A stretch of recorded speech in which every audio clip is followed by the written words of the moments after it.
뉴스 속 경제 이슈는 더 쉽고 깊게, 최신 고용 동향은 더 빠르게 전해드리는 고용브리핑 365 시간입니다.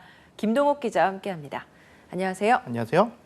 오늘 어떤 이슈 가져오셨나요? 네, 기업의 취업 원서를 낼 때마다 생각하게 됩니다. 어떤 스펙을 적어야 더 도움이 될까?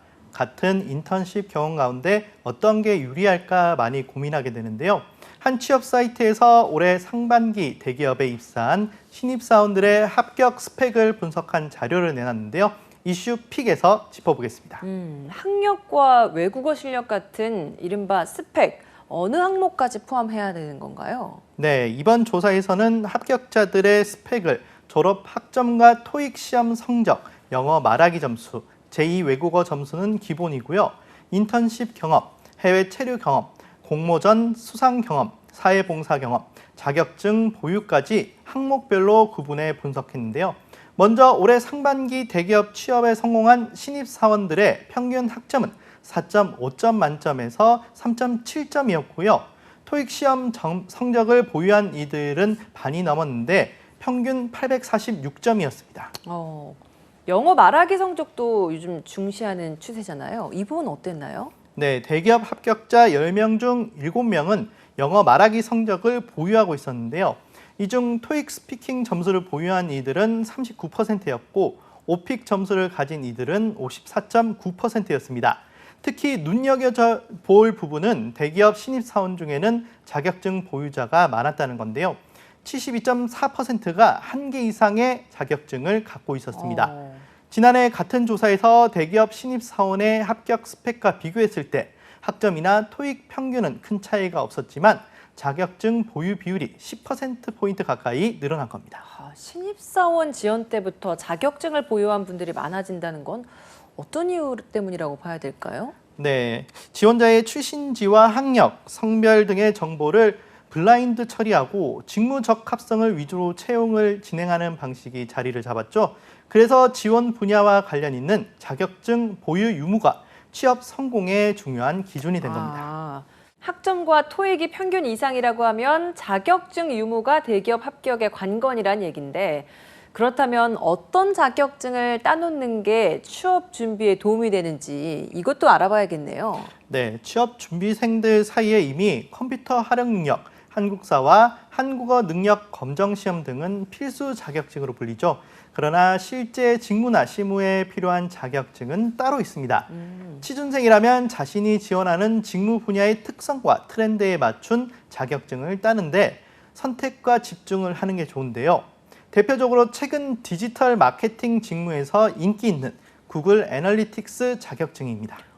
구글 애널리틱스 자격증, 이 구체적으로 어떤 자격증인가요? 네, 실무에서 많이 쓰고 있는데요. 마케팅 직무 취업에 유용한 자격증으로 꼽힙니다.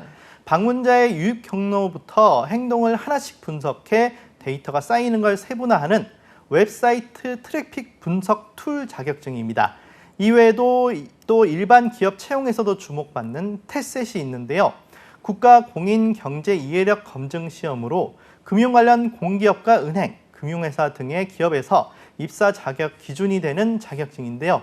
일반 기업 채용에서도 필수 자격증으로 통합니다. 분야마다 자격증도 세분화되어 있는 만큼 자신이 진로를 미리 확실하게 정한다면 이것도 또 도움이 되겠네요. 네, 그렇습니다. 네, 이 밖에도 또 분야별로 알아두면 좋은 자격증 어떤 게 있나요? 네, GTQ라는 게 있습니다. 그래픽 기술 자격증인데요. 포토샵과 일러스트 등 모두 1급을 취득하면 디자인, 쇼핑몰 분야 취업에 도움이 되고요. CS 리더스는 국내 고객 만족 서비스 분야의 국가 공인 자격증인데 백화점이나 은행, 호텔, 관광 등의 서비스 분야 취업을 고려한다면 도움이 됩니다. 이외에도 국가 공인 데이터 분석 준 전문가, 사회조사 분석사, 유통관리사 자격증 등도 유망 자격증으로 꼽힙니다.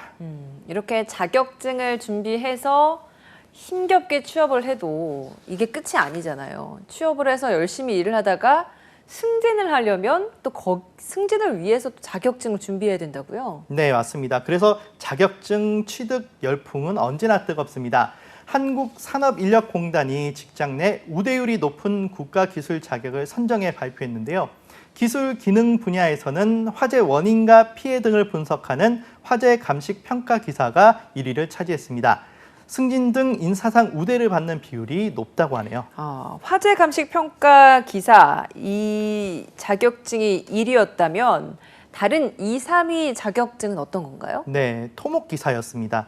최근 중대재해처벌법 시행으로 건설 안전 기사도 몸값이 오르고 있는데요. 취득 시 채용 우대뿐 아니라 인사와 임금 모두 우대받고 있었습니다. 건축 설비 기사도 상위에 올랐고요. 서비스 분야에선 정신건강을 돕는 임상 심리사 2급이 1위였는데 채용 시 우대 혜택을 주는 경우가 많았습니다. 이 밖에 직업 상담사 2급과 시장 여론조사 계획을 세우고 결과를 분석하는 사회조사 분석사 2급도 도움되는 자격증으로 꼽혔습니다. 네, 한컷 이슈도 보겠습니다. 오늘 한컷 이슈는 어떤 소식인가요? 네, 일요일 저녁부터 이유 없이 답답하고 머리가 아프며 잠이 오지 않는 증상, 온몸이 방전된 듯한 증상, 뭐라고 하는지 아시나요? 힌트를 드리면 시간아 멈춰라 라는 말이 절로 나오죠. 뭐 당연히 알죠. 회사 다니시는 분들이라면 출근 앞둔 직장인 대부분이 이걸 앓고 있지 않겠습니까? 바로 월요병 맞죠? 네, 맞습니다.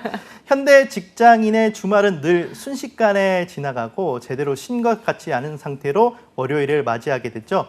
만약 주말 이틀이 아닌 하루 더 쉬게 된다면 좀 달라질까요?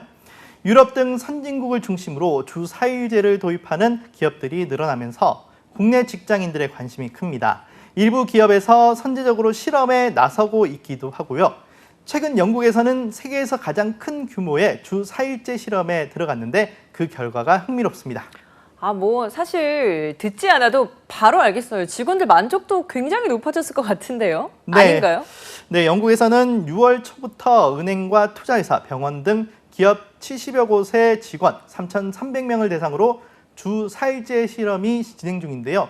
근무 시간을 기존의 80%로 줄이면서도 생산성과 임금은 종전의 100%를 유지할 수 있는지를 알아보기 위한 것이었는데 직원들은 주 4일제로 인한 생활 변화에 만족하고 업무도 더 잘하고 있다는 의견을 내놓고 있습니다. 부럽습니다. 기존 업무는 그대로인데 근무 시간이 줄어드는 만큼 업무 시간을 더 효율적으로 잘 사용해야겠네요. 네, 이번 영국의 주 4일제 실험에서도 시행착오가 이어졌다고 합니다. 기존 업무는 그대로인데 시간만 줄이다 보니 업무를 완수하지 못한 거죠. 그래서 예를 들어 5분이 넘는 내부 회의를 금지하고 외부 회의 역시 30분 이내에 끝내도록 하는 등 업무에 집중할 시간을 줄일 방안을 마련했고요. 4주 정도 지나 업무가 제 속도로 돌아왔다고 합니다. 불필요한 방해를 피하려고 새로운 규칙들을 만들어낸 거죠. 앞으로 실험이 진행될수록 또 어떤 결과가 나올지 주목됩니다. 네, 국내에도 빠르게 도입됐으면 좋겠다는 바람을 가져봅니다. 네, 여러분만의 취업 필승 전략은 무엇인가요? 바라고 꿈꾸는 직장으로 가기 위해서 오늘도 땀 흘리는 여러분을 고용브리핑 365가 응원하겠습니다. 오늘도 김동국 기자와 함께했습니다. 고맙습니다.